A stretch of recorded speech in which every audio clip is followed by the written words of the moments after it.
Welcome to Brainfeed at Talks. This afternoon, we are at Hyderabad and we have with us Christopher Short, Managing Director, Anglia Education-India. Welcome, sir.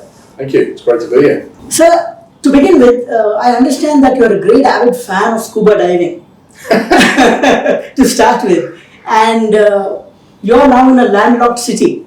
Correct. And for quite some time now, maybe coming to close to 2 years. 2 years, yeah. Yeah. So, how do you feel? Fish out of water? Yeah, I have to say I'm very lucky. I get to visit Vizag every few months, and I must admit I enjoy it. I stay at a hotel right on the sea there, and I do enjoy it.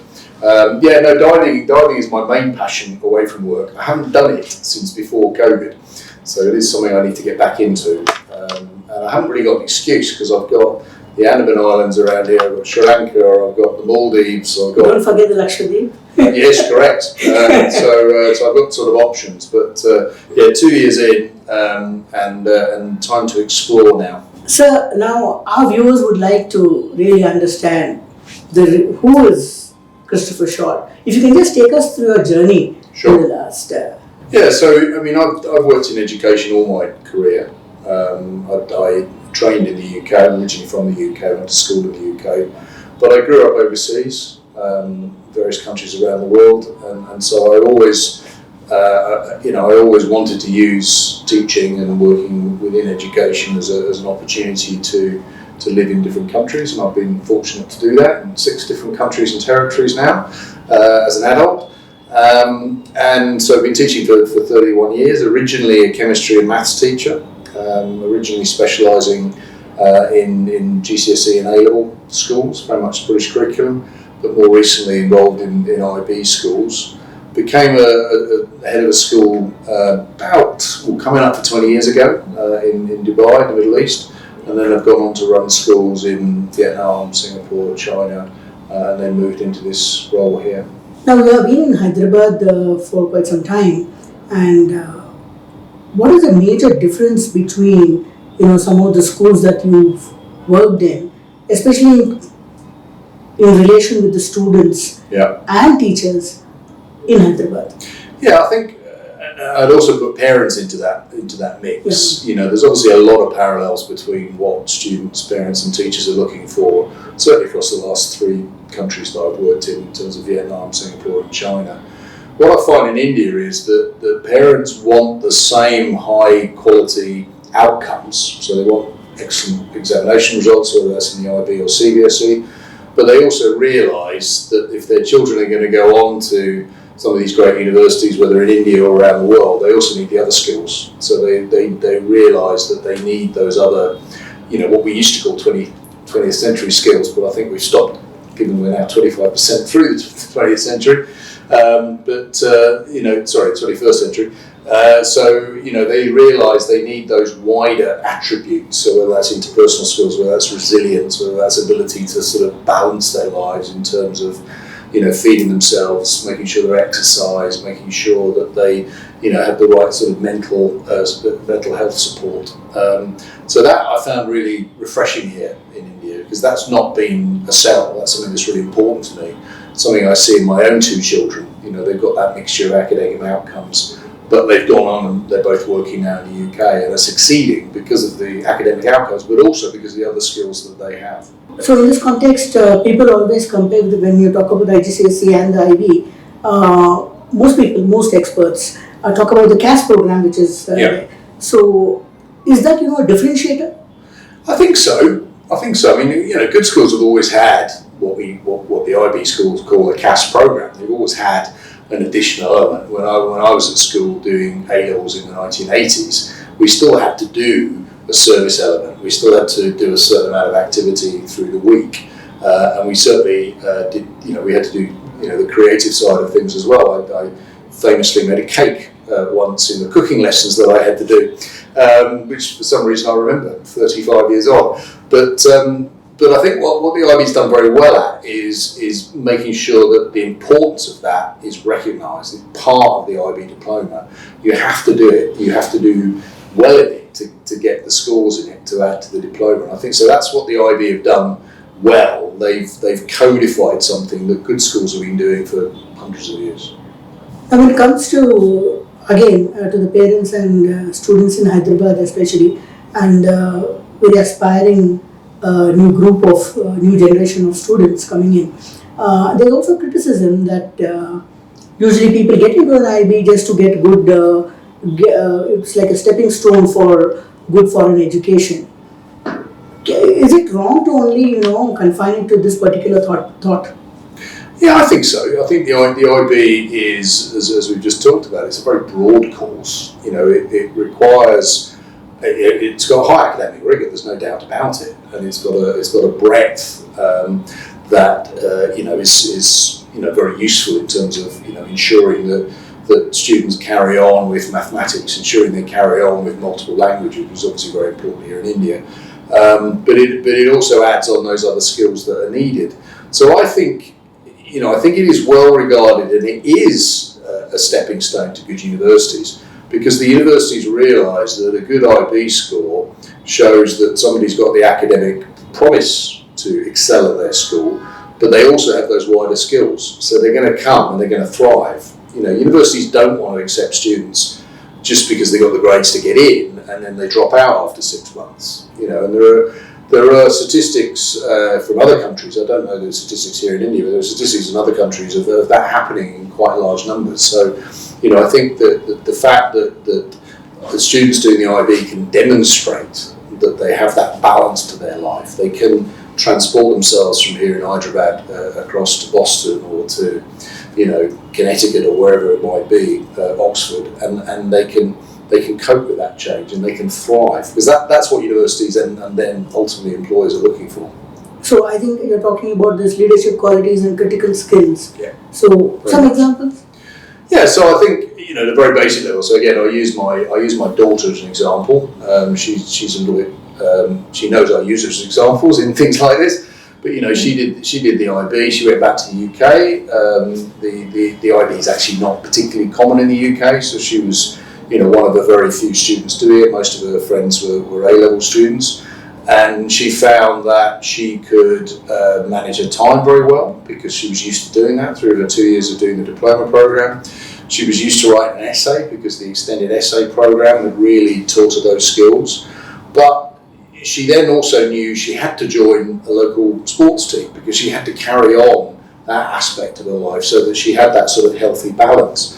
And she left university 4 years ago and is still playing netball to this day, now that she's working. It's one of those things. So, and then, as you said, leadership skills, you learn that you need to develop those skills, and they've come into the fore. They were in the fore when she was at university, but now that she's working, she works for the UK NHS health system. She's using them, day in, day out, in terms of what she has to do within her workplace. So coming to management and running of schools, since you worked in different schools in different countries, now could you please tell us what are the challenges, especially of running an institution in India in relation with the government, with the intervention? Yeah. What are the challenges? Yeah, I think the Indian government is very open to quality education, and as we talked about earlier, the Indian population are very aspirational. They're looking for good schools. They're looking for their children to be able to go on and succeed, whether that's studying here or whether they're studying overseas. And the Indian government supports that. So I don't find that side of things a particular challenge here. That's no different to working in China, working in Singapore, working in Vietnam. They all have different policies, but they tend to want to support what we're doing. I think there's quite a healthy, vibrant. There's a culture of schools such as ours that are providing an alternative to government provision, and I think that leads to a sort of healthy environment for us. In most of the countries, especially in the West, it is the government which is running the schools. But over here, if one has to establish a school, it has to be run under the society, and also not for profit basis. Sure. So, do you think this is an impediment for development and progress of a particular group? I think it provides the Indian government with a reassurance that schools are going to set themselves up and make sure that the students and the parents are the centre of what they do. Could we streamline things a little bit? Possibly, but I think the system works, well. Companies such as us that support schools in that journey, we're happy with the relationship and the opportunity we have within that. We had our society board meeting last week. We brought our board members from around India, and for me, it's a strength actually. It's nice to have people that come in and talk about what we do within the schools, what the education is there, and keep that as our focus rather than getting caught up in some of the other things that school companies could get caught up in. Now, school companies basically work, apart from providing education, work for profit. But there is this particular component of CSR, and also in the Indian government talks about a certain percentage you need to cater to the children from below poverty line. Yeah. So, what are your views on this particular aspect? Yeah, the 2% profit rule, I think is a good one. I've not seen it elsewhere, to be honest, and we've used it to get involved in some really quite interesting projects. We've supported some schools here in Hyderabad. We've supported some orphanages here. We've supported schools in some other states within India that need possibly more support than we do here in Telangana. So I think it's been quite an interesting aspect for us. It allows us to give back in a sort of wider sphere. And as you probably picked up, we have focused our CSR very much around children and young people, as you'd expect. We have supported some other things. We support Hyderabad Zoo as well, because that allows our schools, access, and so we're still indirectly supporting both our students and obviously the other children that like to visit the zoo. So yeah, it's an interesting aspect. I'm not aware that it's something we're required to do in other countries we operate in. Certainly not in the countries I've worked in. It seems well set up, and we have a process to make sure that we identify projects to work with, review projects to work with, and make sure that the money that we give has real impact. Okay. Now the Oakridge umbrella, as we can say, has around 5 schools. So, any expansion plans in India? Yeah, we're always on the lookout for working with quality schools such as the Oakridge School. There's nothing that I can announce as an exclusive today, I'm afraid. We have a team of people based both in India and outside of India, and they're always talking to potential new partners. And that's something we'll do.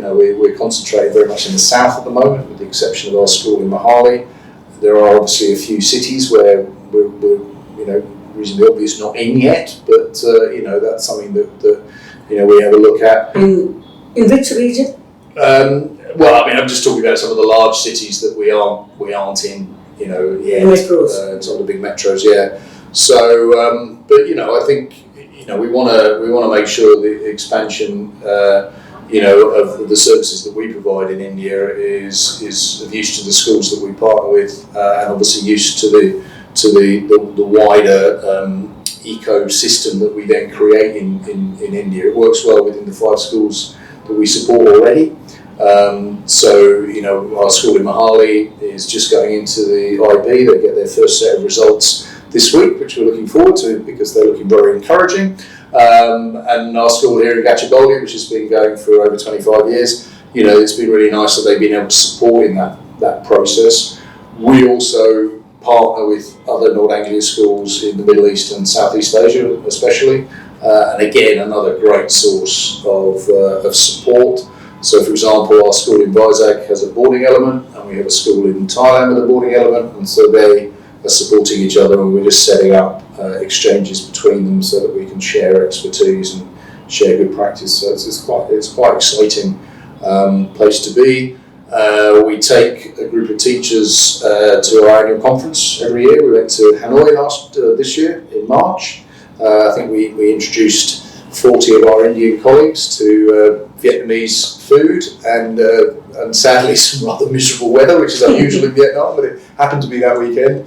we're taking our admin people to Kuala Lumpur in December for the same thing, and then we've got another teachers conference in Jordan next March. So. Okay. So can we expect any announcements of expansion in the next maybe 6-7 months? Probably not in that time frame, I don't think. But yeah, it's just something that's always in the back of our minds, looking around. But no, there's nothing imminent. I'm not hiding anything from you. Do you have any schools in the Middle East? Because there's a sizable Indian population. There is. Yeah, I lived and worked in Dubai for 17 years, and so I'm aware of that. I went to some fantastic events at some of the Indian curriculum schools in Dubai. We have 2 schools in Abu Dhabi, 2 schools in Dubai. We have Kuwait, 2 in Qatar. I'm going to miss one out here, aren't I? Jordan, I've already mentioned. So yeah, we've got quite a few across the Middle East. So when it comes to, is it a challenge for you to get good qualified teachers? Yeah, I mean it's interesting because I think the teacher recruitment market has changed a lot, especially since COVID. And also as we moved into sort of Gen Z, people are looking for flexibility and working from home and things like that. And that's obviously things not just us, obviously any school can't provide. So we haven't found a particular problem finding teachers, as I've just alluded to. We have some quite good add-ons. We have some very good training programs. We've got 4 teachers currently working with King's College in London doing their masters, which is fully funded by us. We run some internal leadership courses at various levels, and they get some fantastic reviews. I think we've got 8 people in India on our middle leadership course and 3 or 4 on our senior leadership course. So it's more than just the salary and what we can offer. It's also the add-ons that we can do. So not a huge issue, but that's within the context to say of a slightly shifting recruitment market for teachers that I've talking to people I know who work outside of our organisation and also elsewhere that has shifted slightly. Skilling and job preparedness now is very important, more so with the Indian students. So in this context, what is the methodology that is followed to arm them? Well, I think we're in an interesting position because we as I've just alluded to, we've got people that want to move towards more flexibility within their workplace. There's often statistics that people will move around various jobs far more than say someone like me did. The idea of someone working again like me in the same industry for 31 years is probably becoming slightly more unusual. But then at the same time, we obviously still have a thirst for medical engineering, and we not just here in India, but elsewhere there are very fixed routes into that. There's exams you have to take, certain courses you have to take.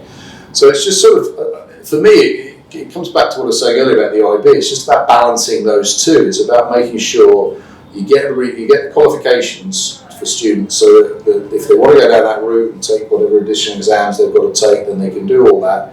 But they've also got those wider skills so that they can go into whatever they want to do. So again, just to balance out my own family, my son went to school in Scotland.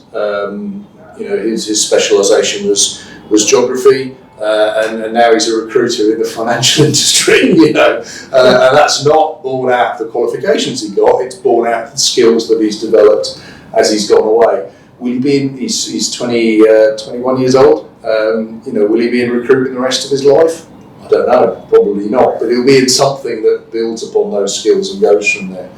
So for me, a good education is just trying to make sure you're keeping options and opportunities open for people as long as possible, and at certain points people have to make decisions, but those decisions tend to be getting, with the exceptions that I mentioned earlier, where people do specialise in the sort of more highly technical side of things, they do seem to be getting later and later, so people can get through university, get through, graduate school sometimes and still sort of be, trying to use both their qualifications and their skills to see what they want to do next. Yeah, just like we hear very often, people say that, we are teaching students for jobs that don't exist. Yep. So maybe that's what you were getting at.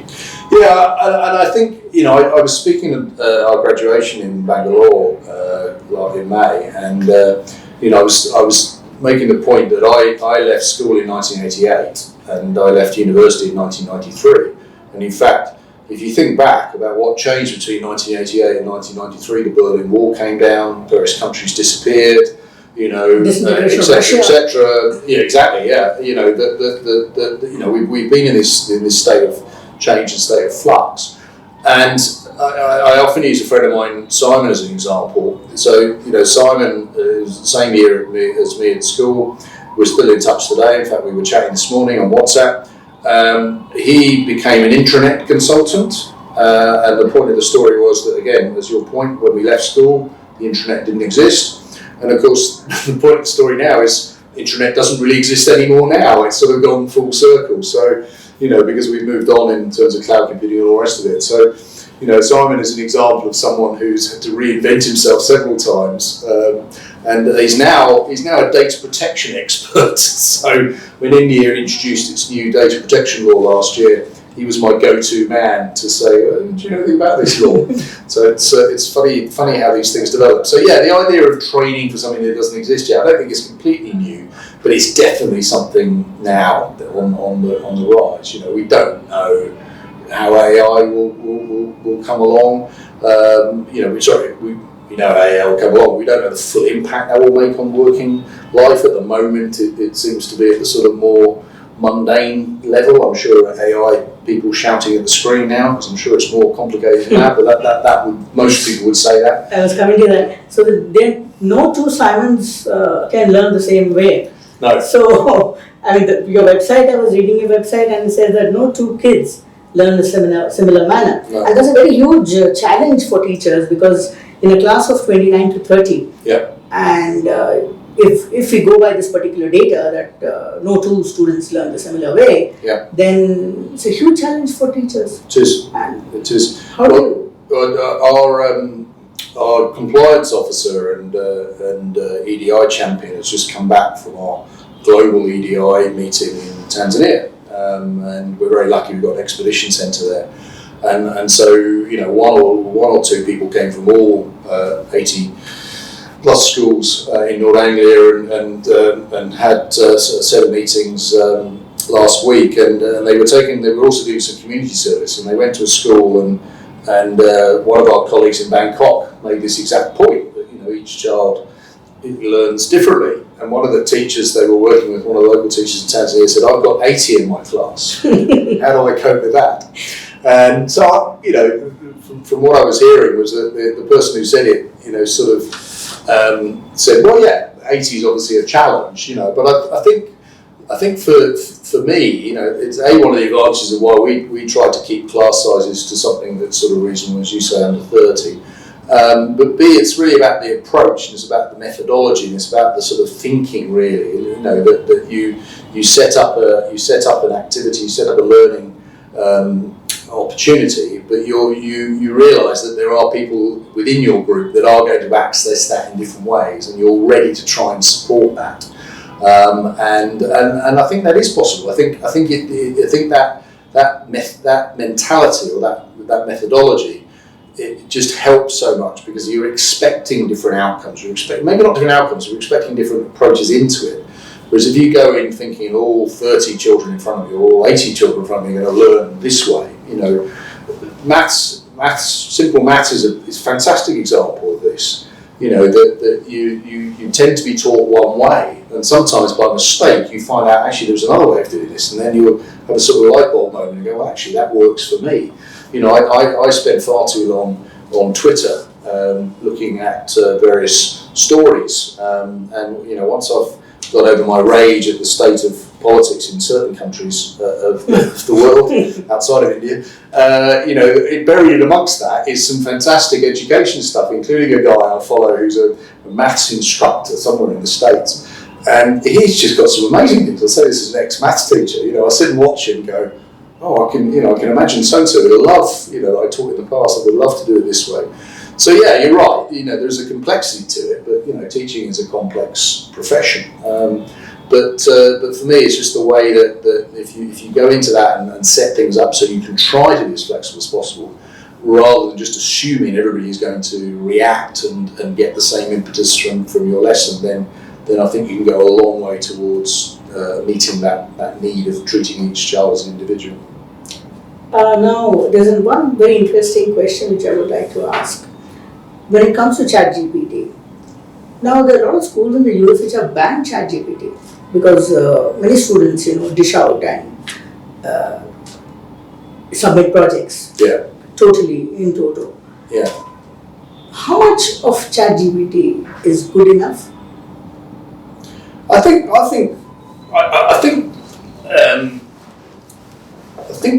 this is like the early days of the internet.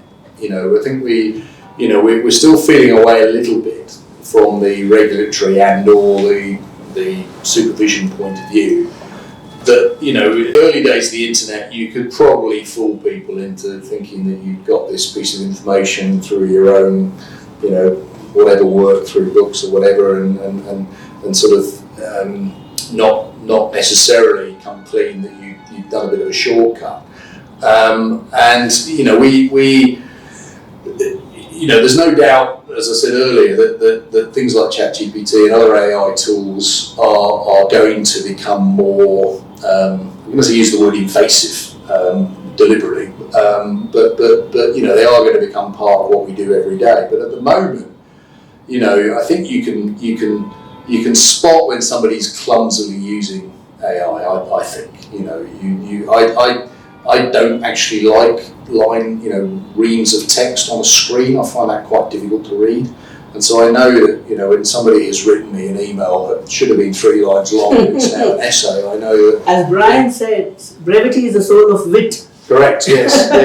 So it's not helping them and it's not helping me. Yeah. But I think organisations like the IB have gone the right way. They haven't outright banned it. They've just said that, like any other source, it needs to be referenced, it needs to be used carefully, it needs to be something that's adding to what you're doing. And I think that will be the way. I pride myself on trying to keep ahead of technology. I've got to be honest, this is stretching me slightly because at the end of the day I've got to a certain age and certain comfortableness. But you can see it when I talk to younger colleagues, or I discuss it with the students when I go around to the Oakridge schools. You can see that it's becoming an extension of what they do. They see it as a polishing tool, or they see it as a sort of next level, sort of, let's say, build on the internet in terms of accessing things. So I'm not overly worried. I think in any case, what I feel is the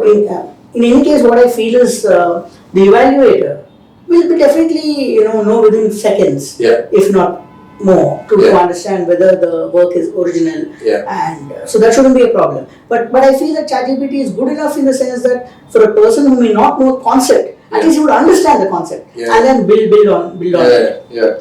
I mean, the first time I used it, I was doing a speech to open a younger primary sports day, and I just downloaded the app, and I'm sure people do things similar or did something similar. I was like, write me a welcome speech to a sports day. I reckon I could have used 60% of it. If I'd read it out in its entirety, I think people would have sat there and gone, what was that? But so that for me is a good example. It was a good starting point. I then just went away and I fine-tuned it. I haven't used it for something like a graduation speech because that's a far more personal thing. I've tended to do that myself, and so this year my focus was my own dramatic changes between 1988 and 1993. Long way. Which is a while ago, yes, and Taylor Swift. So I managed to get both those things in one graduation speech, which I was quite excited about. So thank you so much, sir. and I hope you get into scuba diving as soon as possible. It's long overdue. My scuba equipment is all stored in my downstairs bathroom off my home office. So when I'm working from home and I wander in to use the facilities, it sits there staring at me, and I'm like, I really should go and do this. So yeah, it is something that's now. A friend of mine, I was talking to an Australian friend of mine over the weekend, and she was reminding me that I was in Australia 5 years ago, and that is the last time I scuba dived. And I hadn't realised it was quite that long. I think it's the COVID thing. I think as we wrote off those 2 years of COVID, we forget that that's all included in the time. So it is. I have to say, it's a fantastic thing to do. I taught both my children to dive, and my wife actually. And the kids and I, my wife has not really taken to it, but the kids and I, we've dived around the world. We've had some fantastic holidays. They've both gone on. They're not instructors yet, but they've both gone on up the sort of chain of diving. So it is a great activity. I recommend it to all families outside of Hyderabad. You're right. Thank you so much, sir. It was wonderful conversing with you. Great. Thank you so much.